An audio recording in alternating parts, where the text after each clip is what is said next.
Are you looking for one of the hottest podcasts out right now? We talk about relationships, trending topics, black culture, regular culture, American culture, sports. We talk about it all. You know, two friends that we've been friends for a long time, Punk. We've been friends for a long time. 20 plus years in this thing. And you know, yep, you know we represent for the black man, you know, we represent for black people, black culture, all of that.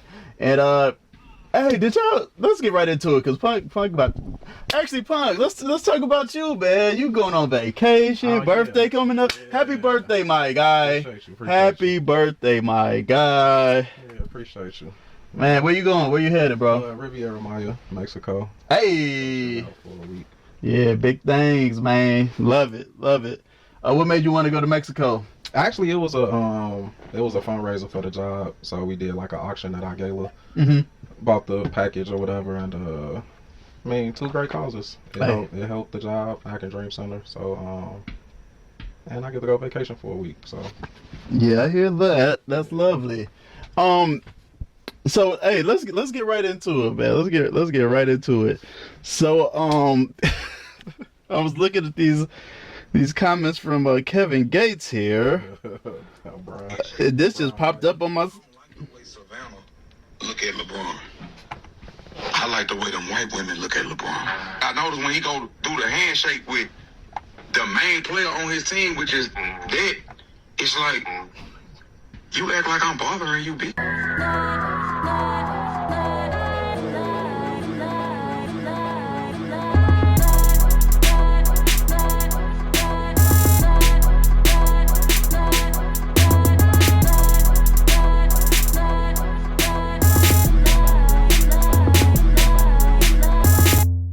Kevin Gates comments talking about LeBron James and the way Savannah looks at him. I don't have any. Well, what's your opinion about this, man? I understand what he's saying. Okay. Well, no, hold on, wait. I don't. What do you think he's getting at? I don't pay attention to Savannah. I'm not saying I understand what he's saying about Savannah, because I don't know. I'm saying I understand what he's saying as far as the person that you with to be the one that admire you the most. Like, a lot of people made this big issue about how females fan out over Chris Brown, and it's like, you will drop everything and spend $1,200 on Chris Brown, but you ain't finna do that to go on vacation with your man. It's like, you don't admire him, but he do all this shit for you. You know what I'm saying? Like, nah, I want somebody that's gonna admire me the most, that's gonna look at me with that admiration, like, that's my man. You know what I'm saying? And it don't be like that a lot of times. Why do you think it's not like that a lot of times? I don't know. You gotta ask the women that I can't. Well, yeah, you gotta ask the women that, you know, I guess act like that. Maybe they don't think they act like that, but I don't know. That's not even I have no clue. I ain't never tried to think that deep into it. Maybe they just used to the treatment from their husband or whatever, so it's like the norm. It's not like, oh, they're doing such great, because it's the norm. Like, good men do great things for their spouse, so they get used to it. Now, all right, so I know you said you understand what he's trying to say, even though his delivery might not be the greatest. Right. Do you agree with his statement, though? That he want the one that's gonna look at him how they look at him? No, that Savannah doesn't, like, I guess in public she's not, I guess that would be like showing affection or showing affection towards, is that what it's about? Or like, I don't know the dynamics of their relationship. You know, maybe they handshake or whatever they do, you know. Maybe that's their thing, you know. Maybe LeBron don't want her fanned out over him. Like, you know, that's why you ain't got to be fanned out. I chose you, you know. Like, but I don't know the dynamics of their relationship. I understand Gates' point of view, though, you know, but also, like, LeBron might not want her to act like that. Now, okay, and I think that's I would think that's probably what's going on. That LeBron don't want that. Yeah, I don't think LeBron want his wife acting like that all the time, and definitely not for the cameras. Like, she probably like have that type of, you know, infinity for him, and you know, when they're by themselves, or have that admiration. And she probably show him in whatever way she show him. You know, like, we don't even, we just saying, I'm saying I understand Gates' point of view, the way, you know, the women look at him with admiration or whatever, but we don't know what he required from her in that aspect. It might not be look at me like that. It might be do certain things that she do. Right. And he know that she admire him in whatever way. So we not in a relationship to know, what that is for them, that, she gives that energy to him. And I mean, they've been married a long time. We don't never really hear nothing about them. So clearly they both doing something they're supposed to be doing. Absolutely. Or at least it appear that way, Absolutely. I mean, just even in their position with their relationship, even making it look good is a great task. You know what I'm saying? Just the fact that they've been together this long, no BS has came out about LeBron. Of course, you hear little minor things, but you're gonna hear that about anybody famous, really. Right. I think the fact that they've been together this long, he's been in the public eye for this long, and you haven't heard any mess, and they have made their marriage look, smooth. look very smooth, look very happy, look like they got a happy family. That's success in its own, even if it is things behind closed doors that we don't know about. We not supposed to. Exactly. We not supposed to. Exactly. But he might have chose her because she ain't fanned out over him. He been a star athlete for a long time. He probably had that type of attention for a long time. He probably chose somebody that wasn't fanned out over him because, maybe that's a little more genuine to him, somebody actually liking you for you, the person you are, and not, oh, I'm fanned out because you LeBron James, star athlete. Do you believe time fades admiration in relationships?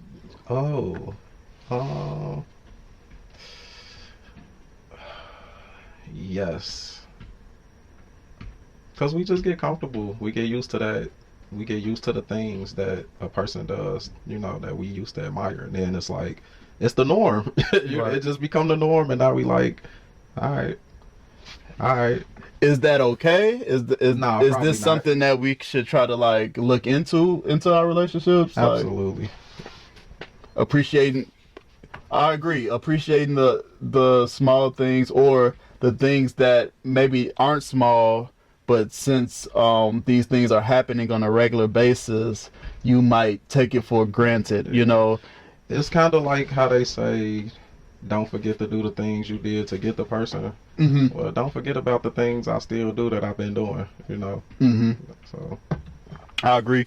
Let me bring it back to the LeBron conversation here. I did want to kind of, play around a little bit. So did you see how Kevin Gates pulled up to the game after he made these bold comments about LeBron and chest out, 1,000 chains around his neck, living his best life on the court seat? I think he had courtside seats. So you saying did I see him? I didn't see it, but I did see clips of them saying LeBron didn't give the same energy he gave Stephen. Yeah, that's where I wanted to go with it. That's where I wanted to go. LeBron, because you pulled up on Stephen A. Smith and the things that he were talking about. Yes, he was talking about you as a father, but it still was in the context of basketball. It was still in the context of the sports story. But these things that Kevin Gates said was really in my opinion, left field, and way more came off way more disrespectful than what Stephen A. did. So I did want to know what's up. Where's that same energy at? I did want to know where's that same energy. Stephen A. is how old? How old is Stephen A. Smith? He's not a young guy. I'm curious though. In that Kevin Gates interview, didn't he say something I kind of feel like he said something I'm 57 years old. Sorry, go ahead. I'm not in a relationship. I don't know what, what I'm saying? I don't think he was trying to disrespect their relationship. And I think he, said something in the interview to kind of reflect that. Okay. He was asked a question, and I think they were more so an example he was using than actually really talking about them, if that makes sense. Okay, so do you think it was coincidence Kevin Gates all of a sudden was courtside? They say he was there early before the game even started. He was there, and you think that was just he just happened to have tickets that day? Hold on. Were these comments premeditated? Because he knew he had courtside tickets to that game. Or were these comments premeditated? I Come on, man. You know I want answers, bro. Come on, man. I want answers, bro. I ain't that deep into it. Well, we talking about it Kevin Gates' now. point of view. I don't think it was nothing malicious like that. For what? Like, what beef he got with LeBron? I don't think the man got no beef with LeBron, bro. I think Kevin Gates just talk. People ask questions. He answer the questions how he want to. and that's what it is. He's definitely a polarizing figure. Definitely a polarizing figure, Kevin Gates, man. But okay, enough of the. Brian is, Yeah, but come on, Brian. Why you? No, let's get into the. Why you? How did you feel about that? Because we didn't talk about that. How did? I feel like it was some punk ass shit. I ain't gonna lie, man. I feel like it was some LeBron suck not ass saying shit. nothing? No. LeBron stepping Stephen A. about his comments. I didn't really hear what Stephen A. said about his son because I just didn't really hear it. And then once Can I give you a little fakes, like yeah. a little breakdown from my? This is from my perspective. Stephen A. was criticizing LeBron as a father for basically shining more light onto Bronny, based off his comments before Bronny was in the league, saying Bronny was better than people in the league already. It was a few points that Stephen A. had, and he was basically, to me, he wasn't criticizing Bronny. He was criticizing LeBron as a father, which is still, you still walking the line there because you talking about somebody as a father, you know. So I do understand LeBron's frustration there, but he was trying to make it seem like Stephen A. was just dogging Bronny, and it wasn't really about that. It was more about you were kind of setting Bronny up to, like, not to fail, but just setting him up for really high expectations, and that's not fair on a young kid. You know, that was my perception of what Stephen A. was saying. Your name LeBron James? Who, mine? Stephen A. Is his name LeBron James? No. LeBron James Jr.? No. Savannah James? No. Then mind your business about how I raised my son. Mm-hmm. That shit ain't got nothing to do with you or the comment about whatever pressure I put on him is between me and him. You don't know what conversations we had. None of that. Like, that ain't your business. Mm-hmm. Or for you to comment on. I can respect that because you speaking from the only thing is, it's like, this is my job. And in sports, you know, we don't just talk about sports. We talk about the entire world of sports, what's happening with the players, what's happening with the players' family, what's happening, all of these narratives. And my job is to talk about sports. And you're the biggest sports figure in the world. And you don't want me to mention how you are putting all of this pressure on this young man. And you can mention I'm putting pressure on him. Don't tell me about it's not fair. Don't tell me about I'm making it hard for him. Mm-hmm. That ain't your call. Right. Okay. You not raising my kids. Mm-hmm. Yeah. I agree with that. I agree with that. Do you agree with the manner he stepped to him? Like, you don't think it could have been a different type of conversation, or because it's They like supposedly like have interactions, like I don't know if they friends, but from my understanding they kind of have a relationship or had one. no. Stephen A. said there's like no relationship. Anytime he tries to reach out, Before and after, like before this happened. Before this happened, like for years, There's been no relationship. there's been no relationship. Like Stephen A. He said that basically he believes it's about Stephen A. always saying Mike is the best. You know, Michael Jordan is the best in the world, or the best basketball player ever. You know, and he says he feels like since he won't bow down off of that statement, that LeBron hates him basically. You know, and I hate it so much because it's like, why are like our top people got a beef? Stupid. Like they would be amazing together in an interview if it wasn't like beef or in just certain situations. Like, why do our top people in our culture have to beef with each other? You know? Media. You say media? Media. And now it's rumors. Do not get at me. Rumors, meaning not fact checked. But I saw something on TikTok about Matt Barnes. Oh, with Shaq? Yes, not releasing, but discussing how Shaq had it out for Shannon Sharpe. Yeah, they say Shaq paid somebody to get some information against Shannon Sharpe, allegedly. Right, allegedly. Yeah. We don't know this to be true. That's Shaq, wild. please don't come after us. That's wild if he did that. What, like, why our greats gotta beef with each other, And man? they come off jealous, like you jealous, because Shannon Sharpe doing this shit with the podcast and then having his little nightcap show and Club Shay Shay, like he popping right now. Man, Let him shine. right now he popping in the wrong way right Man. now, man. He pop. You want to get into it? Because I did a little take on TikTok, but I know you didn't get to discuss it, man. What's to get into? Well, Shannon Sharpe, wildin', man. What like do you do? does this hunger, this thing in men, does it ever calm the fuck down? This guy is 56 years old and still just at it, like. I hope I'm 56 and still at it. Like, what you mean? Man, but look at how look at where it's getting on. Look at that man, they settle down and people money hungry. Like, the man just kinky. We acting like, I don't know, man. The world just got everything messed up. Would I mess with a chick 19, 20 years old? Absolutely not. I see why that shit is weird, but the world want us to say people grown at a certain age and they can make their own decisions, but it's like only when we want it to make sense. You know what I'm saying? Like, ain't nobody really talking about Jalen Green and whatever old girl is, fuck is her name, Drea, whichever one, she got a kid his age. You know what I'm saying? Like, we ain't still talking about that. Ain't nobody filing charges. Like, it's just always it's the weird double standards that be out here. But at the end of the day, like, they both was grown, and I feel like it was consensual, so he ain't really did shit wrong. If y'all want to be mad because she young, then be mad because he old, because what she chasing old. young and white. Don't leave the white part out of that. You know that's a big part too. Why?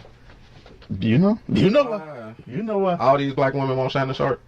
No. All right, then. What does it matter? What does it matter? It don't matter. Definitely not now. Oh man. No, but I can give my and that's what I wanted to talk. That's really what I want to get into. Like, I think the reason why everybody kind of getting on them, yes, it's those other things too, but it just you just seem like an amateur at the like. Who, Shannon Sharpe? Yes, like that's why I made the post on saying TikTok. some goofy ass shit. Yeah, like, bro, He was saying some shit. bro, like here's my thing, like, first of all, the young lady, come on, man, come on, like, I'm not trying to go there, but come on, you paying that much money on this young lady? It's just like, bro, you know about that 50,000 or whatever? yeah, when she was talking about 25K each sheet, yeah. like, what, like, Shannon, you just going out bad, Unc. I'm trying to. No, actually, you ain't even Unc stat. You OG stat. You supposed to be OG. Like, you going out bad, OG. Like, what's going on? Like, so wild, talk to bro. some regular women. You talking to women on OnlyFans, and here's my. If you go talk to an OnlyFans chick, why have a relationship? Like, it's like you was in a relationship with this chick. Like, what is you doing, bro? Like, this is bad. This look bad, bro. It ain't crazy to you that we could see somebody prostituting and then turn around and sue a nigga? It's America. So how you talking? You literally on here selling yourself $25,000 each cheek, and then turn around and sue the man for $50 million. That's crazy. Crazy. So this thing, like, and then that's a conversation in itself. Consent, this is the whole consent conversation, and I would like to say that conversation to when we have like a woman here or something like that. But what I say don't matter on it's that. What I say don't matter on that. No. We I would need a woman on here. We gonna look very misogynistic. I would like to have your take though. On what? Consent as far as just like here's how, and I think we need to teach. Motherfucker gotta sign a promissory notice on. Yeah, we need to teach consent earlier in kids' lives, like young adults. Like, you gotta the way consent is okay. I might have said yes now, but if I say no a second from now, then it's no. Or yes, we might have did this yesterday, but when you come back over today, you can't assume that we're just gonna do this again. You need consent again. Like every act needs consent, and as soon as consent is stopped, that's when actions stop. That's how I'm learning about consent. I don't got nothing to say about that, bro. We might as well just write contracts for everything we doing. Because, I mean, at the end of the day, like, that's what it is. Having to do all of that is, like, you really take the whatever out of actually having a relationship. Or, you know, trying to, every time I'm with you, hey, is it okay if I do this? Is it okay if I, like, I ain't nobody got time for that. I guess it's probably good I've been married. As long as I've been married, I ain't got to think about it. And come from a different era. Yeah, I don't got to think about it because ain't no way. Yeah, it's like I don't know. It don't. Yeah. Anyways, next topic. You want to be pursued. You know what I'm saying? Like, but I gotta pause. Wait, is it okay for me to? I might as well just sit back and let you go. When let you make the move. I'm gonna let you go. That's your safe. But that ain't what you gonna want me to do. You gonna want me to let's just be a man and be assertive and like the shit just weird. We really kind of messed up out here. What these younger people? Yeah, man. It's gonna be a different time. It's definitely gonna be a different time. All right. No, so we did have a kind of a more serious topic here. Where is this at? Okay. So April in April of 2025. So earlier this month. This is from the New York Post. Health and Human Service Secretary Robert F. Kennedy made statements Junior. Oh, sorry. Robert F. Kennedy Jr. made statements suggesting that many individuals with autism will never pay taxes, never hold jobs, or use the toilet unassisted. He described autism as something that destroys families and pledged to identify its environmental causes by September. This kind of had people feeling a certain way, and Punk, I know you have a strong opinion about this because of the line of work that you're in. So yeah, I'm gonna let you go ahead and do this. This was something really shitty to say. I work with kids with autism on the spectrum, people with IEPs, all the way up to age 22. It's actually like my job to go out, build partnerships, help them get job training, do internships so they can gain job skills so that they'll be able to go and work when they leave us at 22, which we do have students that leave us and go and work, that pay taxes, that use the bathroom on their own. Like, it's just sad that people think this way about individuals because of what they think is normal, when in reality there's kind of no such thing as normal. Whatever we feel like they lack, they are great in so many other aspects when you get to know them, but it's things that some of us will never see because we won't open our eyes to it. And then it don't help. They closing facilities like they've been doing for I don't know how long. People who do have mental illnesses don't have a lot of places to go like they used to get help. So it's just something real shitty to say. And for his family's sake, I hope it ain't a lot of people that deal with that, because I can only imagine how you treat them. It's just sad. Yeah. Stereotypes, generalizations, preconceived notions, just your general American old way, just this country is based off prejudices. They based off, hate and, just ignorant, and to think these are the people that's making the decisions for our country. These are the people that's making decisions for our cities. These are the people that's making our laws. These, it's just disgusting. It's just disgusting. I don't know what to say past that. Yeah. All right. Did you have anything else you want to? Nope. Just educate yourself, Junior. Yeah. The little one.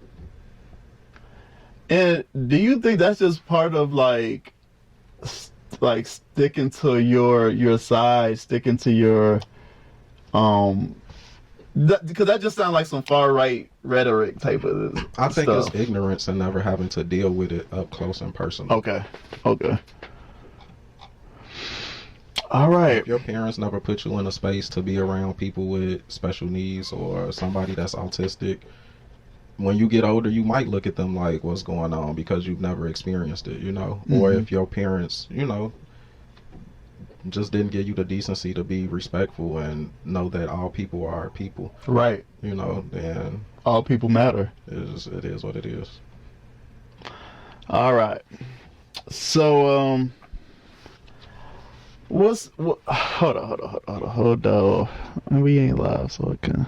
Oh, we not live? No, we ain't live. I stopped because it was just too.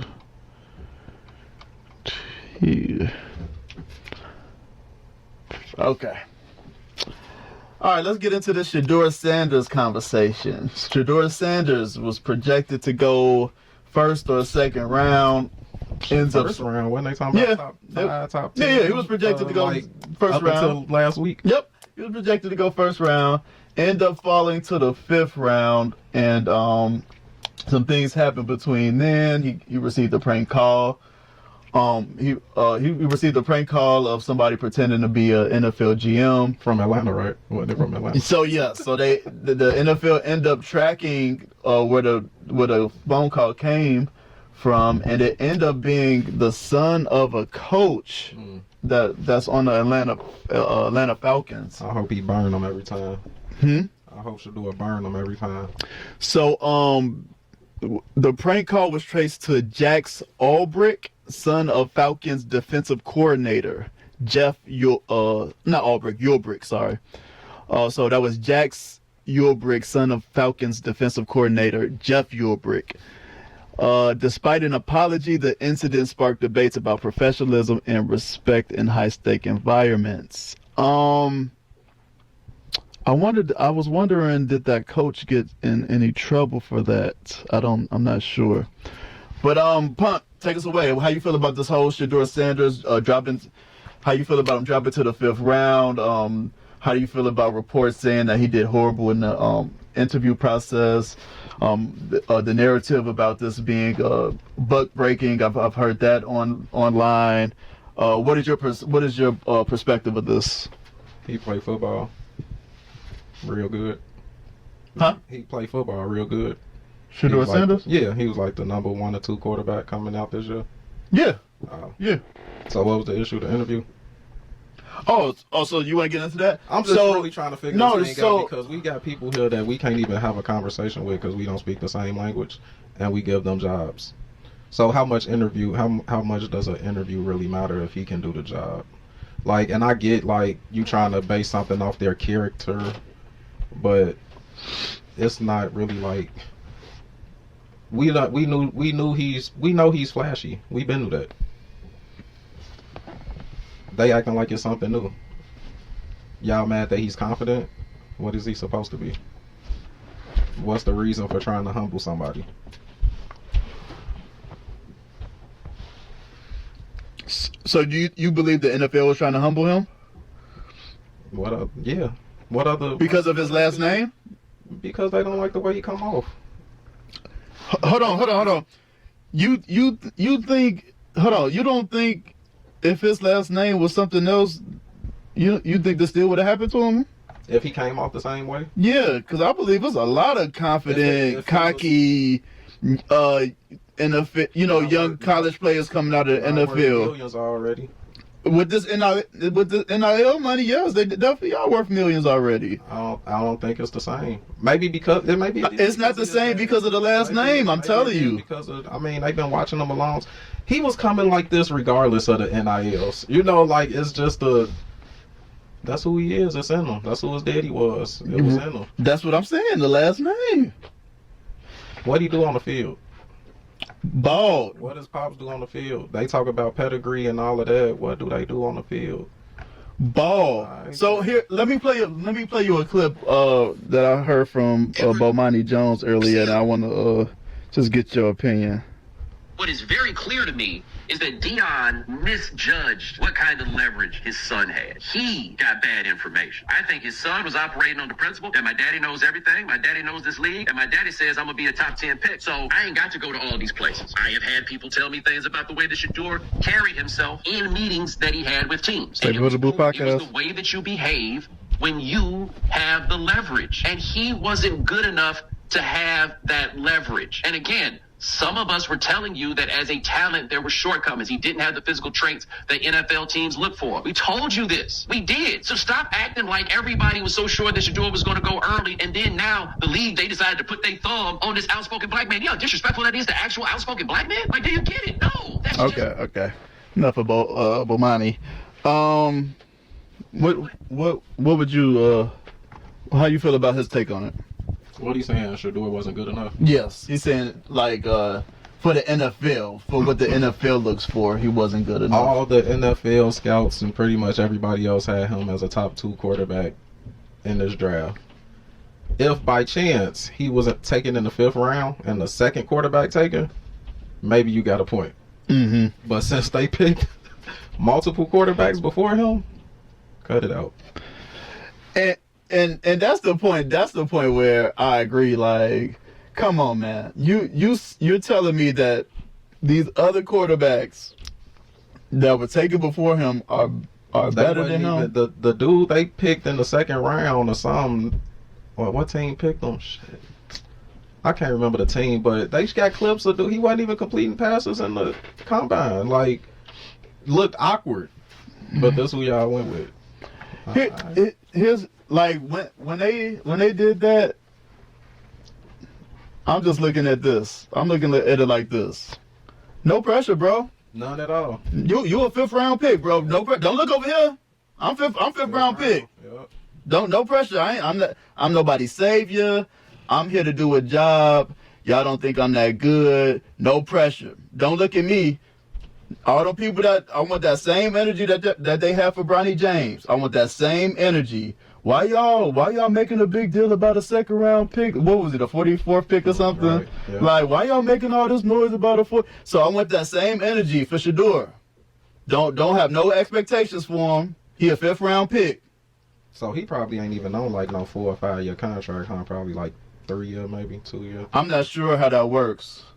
The later rounds get shorter years, less guaranteed money. Yeah, of course. Yep. Yeah, I just want to see when he gonna be a free agent because I hope he ball, and when he do, not a cent discount on nothing. Nothing. I need it all. Man. And it's just, I don't know if you saw some of the comments on the TikTok, but it was just like, just some of the people I'm just like, how can you not see this as, as I see it, but that's what's great about, social media, right? We get to see everybody's perspective, everybody's opinion. Great about perspective because everybody's is different, Mm-hmm. Absolutely. Anything else on the Shedeur? I just hope he ball. Go ball out, man. Yeah. With no pressure. Yep. Nobody, they shouldn't be looking at you to be no savior, nowhere now. So when you ball out, they better have that same hype, like, oh, he out there doing it. Yeah, celebrate him if he ball out. Because y'all shows just act like he wasn't capable. Yep. All right, let's get into these Bears. If we're gonna talk sports, we gotta talk that home team. The draft just passed. I hope you saw what was going on. I don't know if you. Okay, cool. Okay, if you were to give the Bears a draft draft grade, what would you be giving them? Maybe like a B plus. Okay. What did you like about it then? That's B plus, pretty good. I feel like we addressed a lot of things, and it was less pressure on them to go and just get an offensive lineman or a defensive lineman 1st round because we addressed that in the off season or in free agency. So, I was a bit like, I did want to run it back. I personally wanted GNT. He wasn't there, unfortunately, but I didn't initially understand the tight end pick, but new system, coach likes Colston Loveland. Yeah, coach likes 2 tight ends, dude like 6'6". They say he can run, so I'm pretty sure he'll probably be playing tight end and in the slot. So that just gives us more weapons. Like, Let me get these picks up real quick. It's looking. The Bears looking like we might want to make some steps forward this year. And we still went out and got an offensive lineman and a defensive lineman in the draft. So. All right. Wide receiver. Let me. Wide receiver we picked. It seemed like it should be. Luther Burden. Yeah. Luther Burden, the third. They say it's only like 5 or 6 wide receivers to get 1,200 yards in their first 2 college seasons, and he one of them. Come on, Chico. Chico wilding out there. All right. So, if I was to give the Bears a draft grade, I'm gonna give them a B. I'm gonna go B minus. I'm gonna give them a B. I'm gonna give them a solid B. Okay, because I'm gonna give them a B because I'm trusting in Ben Johnson. Right? He's new head coach. He's coming in. He's an offensive-minded guy. You know, I don't want to say offensive genius, but that's what they calling him. He sounds like Detroit look real good. You know what? He made Detroit look real good. That offense was. Absolutely. And so let's go over the picks real quick. Round 1, pick 10, we had Colston Loveland, tight end out of Michigan. He looks like a beast. I'm not gonna lie. He looks, and they say he's like a great route runner. You know what I'm saying? They say he's a great route runner. You look at his highlights, you see him jumping up, you see him jumping over defensive players, 2-3 defensive players around him, and him going up and getting the ball. I love to see that. And it was a little controversy because people was assuming we was going to take Tyler Warren. That tight end. Yeah, I think he was out of Penn State. Don't quote me on that. But a lot of people were saying that he was a little bit more gimmicky, whereas Colston Loveland is more of a traditional tight end, but he has these skills more like a wide receiver. Right. And they were comparing him to a Sam Laporta out of Detroit. You know, second pick we had Luther Burden, the third, at pick 39, and this was a pick to where they didn't expect this guy to be here. You know, and they pulled the trigger. It shocked me because I'm thinking like, oh, we good at receiver. You know, I'm thinking we good at receiver, and Who our third receiver? him. So we wasn't good then, but you know, we did pick up a like a little slot guy. Yeah. I'm not trying to disrespect. I don't know his name right now. No, we did pick up somebody I think is gonna help us. Yeah, absolutely. Yeah. But this guy, this new guy, he's gonna be our third option at receiver. You know, we don't even know how the option's gonna play out. You know, yet. So then they move back. See, this is where they start kind of tweaking me a little bit. This is where they start kind of being like, okay, what y'all on? Because from here, I wanted them to go defense. I wanted them to go defensive line. Like, come on, let's get somebody that's got a high pedigree. Let's go defensive line. But they moved back, and they traded with Buffalo. And then they grabbed the offensive tackle out of Boston, you know. So, hey, bolstering that offensive line. I love to see that. Then from there, they went and got a defensive tackle at pick 62. So then that's when I'm like, okay, cool. We got a few more because you want some young linemen, you know. And then wrapping this up, we got at pick 132, picked up a linebacker out of Maryland, and pick round 5, pick 169, we've got a DB. In pick 6, we got a offensive lineman, and then pick 7, we got a running back out of Rutgers. And they said that this guy, he has never fumbled the ball in his whole college career. So that's definitely, I'm gonna give them a solid B. They threw me off, but they did address what they needed to address. They got a couple of rookie linemen. They got some dynamic offensive players that will start immediately. So I love to see that. And you know, they picked up a linebacker, a DB. I'm not mad at it. I think our defense been rocking. You know, defense been pretty solid. We needed help in offense. Our offense was offensive line terrible. I'm glad we addressed that in the offseason because I prefer to have veterans on that offensive line. You know, and unless it's just like an offensive lineman that's you not gonna miss with, we need veterans that know how to block. You know. Yeah. And teach. And teach. So the young guys we do got, because we got a couple high draft pick linemen already the past couple years. But they have to be developed. That's why we needed we went and got in the free agency. So we needed offensive line help. We did that. Our defense been solid, so I wasn't even that concerned with getting like a D tackle. But people been complaining about our defense not being able to get to the quarterback enough. Yeah, we went and picked up some people in free agency. We did. That's what I'm saying. Like, and we didn't just go pick up people. We picked up like the best at the position that was in free agency. Yeah. So like to me that was available. Yes. Yeah. Mm-hmm. We we did what we were supposed to, and we went and got difference makers on both sides of the line. So. All right. Signed our cornerbacks. Signed our cornerbacks. Safety been solid. Yes. Sweat got some help on the D line now. Yeah, I think we should be all right. Bear down, baby. I'm ready to roll. Caleb 4,000 yards this season. Yes, with all of these weapons, let's go, Ben. 3,500 last year. Keenan Allen ain't play a whole lot. Ron was a rookie. And I'm loving the energy from Ben Johnson. I saw somebody trying to talk crap about Ben Johnson, talking about he seemed awkward or he trying to like be like Dan Campbell or whatever. No, I love his energy. I love how he just seems like he pays attention to detail. He seems like he's no nonsense. He seems like somebody described him like he seems like he's a lunatic. Yes, that's how I want my head coach to be, like a lunatic. They said he'd be going off on the sidelines during games. Like he's like, don't come. Yes, I need some fire in my head coach. We are the Chicago Bears, and we have been terrible for so long. I need this to turn around. So I need somebody with some fire leading the way. Be passionate, so your players can be passionate, because they gonna follow you. You in that lackadaisical, your players gonna be in there relaxed and lackadaisical. Eberflus. All right. Episode 101.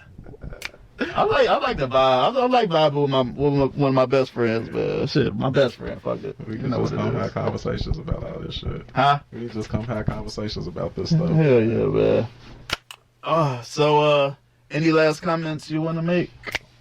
No, I appreciate y'all that be watching. Keep rocking with us. We getting back to it. We bike, baby. Happy birthday. Happy birthday, my guy. Finna go be lit somewhere for a week. Yeah. It's vacation time for me. I ain't gonna lie to you. Good. Got a few places I'm finna go. You deserve it, man. Peace out. Let's go.